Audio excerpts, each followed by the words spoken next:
Hi, in this video I'm going to show you how to connect your Namecheap domain to Base44. So, in order to do this, first of all, log into your Base44 account and open your project. I'm going to choose Apps and choose my project. Now, navigate to the Domains or Custom Domain section. So click on Dashboard icon at the top of your project and choose Domains. Now, you'll have to basically add your Namecheap domain in this section.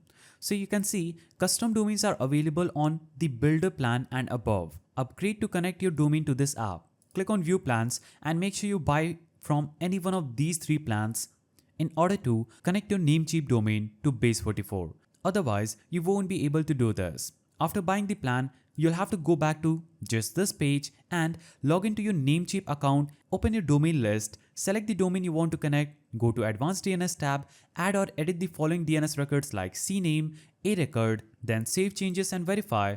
So you'll have to save your DNS record, return to Base44 and verify the domain from just right here on this page. Then DNS propagation may take from a few minutes to up to 48 hours. Once verified, your Base44 app will be accessible at your Namecheap domain. If you found this guide helpful, please don't forget to give it a thumbs up and thanks for watching.